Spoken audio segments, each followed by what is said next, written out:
ำลังเลยเครื่องหนึ่งมือนะเต็มที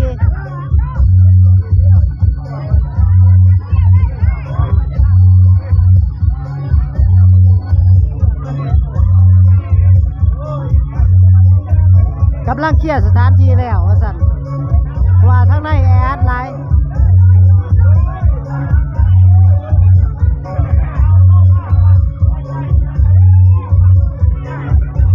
พี่น้องบ้านเฮากับพี่พ่อประมาณนี่ล่ะ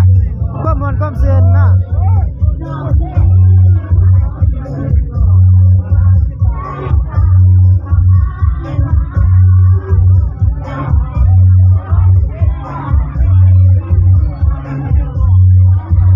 แต่ว่ายังอยู่เบื้องในก็ยังอยู่เนาะแต่ว่าเขากำลังออกมาเพราะว่าร้านในสถานที่เฮาคับแคบก็เลยย่างออกมาหน่อยนึงมิจะผู้บ่าวผัวเพอผู้บ่าวเนี่ยเพอทั้งนั้นเนาะ